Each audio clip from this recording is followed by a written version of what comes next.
Good day, everyone. So, this is my own version of a smart school as a response to the quiz number 8 that were given to us. We all know that the pandemic created a big change in the education sector. From face to face learning, we were tasked to make use of blended learning, either with the use of modules or online learning. As schools struggled to provide distance learning alternatives in the wake of the COVID 19 pandemic, educational technology was brought into the spotlight. Actually, we were already using ICT, but with the pandemic, it accelerated the trend of incorporating technology in the teaching and learning process, transforming schools into smart environments. As I contemplate with the trends in education and available technology that we have, this is what I came up. Project Base. Before I proceed with the whys and hows of this project, I have here a brief definition of smart school which gives me an idea of what could be the possible plan that I need to do for a school to be smart and can cope up with what the system and the world is asking. According to Deccan Herald, it is not about what technologies or resources a school uses to become a smart school. It is about how efficiently they use it to make their classroom more interactive, inclusive, and participatory spaces, thus enhancing student learning. So therefore, it is not because you have different ICT equipment in school, you can consider your school to be a smart one. Smart schools use technology not only as a quick fix for distance learning issues, but as part of the long-term strategy to improve student achievement. Project Base. Base had been defined as something used as foundation or starting point or basis. That is why this project will serve as foundation of further plans or steps that will be implemented based on what could be the result of the project. Generally, this project aims to create a school with a positive, collaborative, modern, and welcoming educational system. To achieve this goal, this is what could be the plans to be implemented.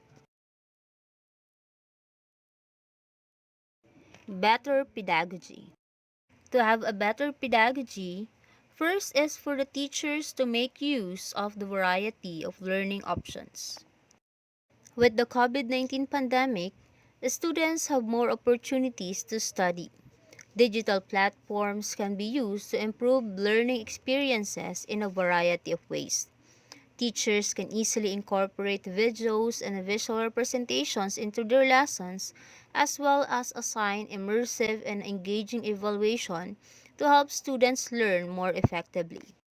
Besides, it is easier to learn when you have easy access to a range of learning opportunities.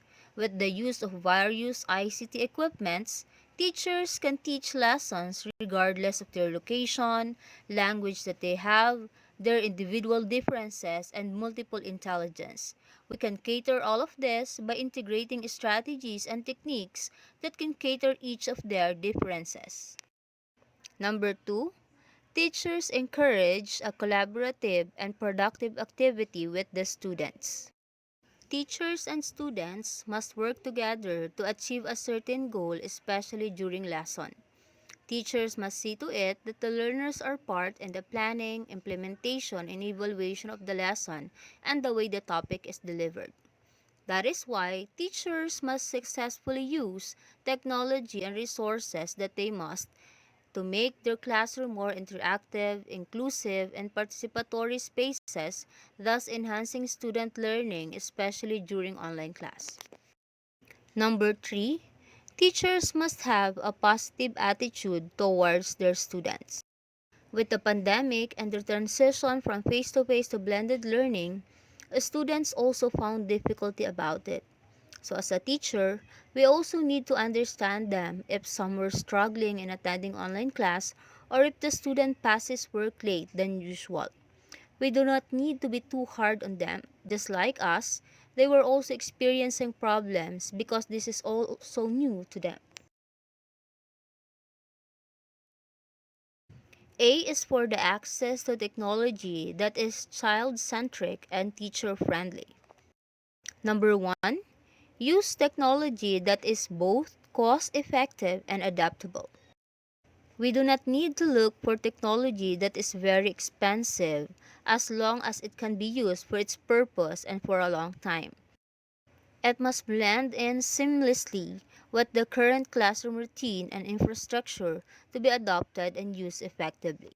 Number 2, use technology to encourage creativity, collaboration, and critical thinking. When we use technology in the teaching and learning process, it should be child-centered, which means our focus is the improvement of the child holistically. So we must see to it that the activities, strategies that we implement during the online class must develop the creativity, collaboration, and critical thinking, which is what we need for learning to occur. Number 3, schools must use technology to empower teachers. It is not easy to integrate technology in school. Teachers must be familiar with it to choose suitable technology and have appropriate preparation. This is where the proper training is needed. We must train the teachers on how to effectively use the technology, not just in the teaching and learning process, but also in their administrative tasks. A school needs to make sure that the teacher looks at it as an advantage and not as a hindrance. School systems need to track what works for their teachers and put other unworkable technologies aside. S is for a strong collaboration with stakeholders. Number 1, a school must continue to make stakeholder engagement a priority. During times of uncertainty, it is important to maintain and build key relationships. Schools must encourage the stakeholders to be equally invested in the learning and progress of students.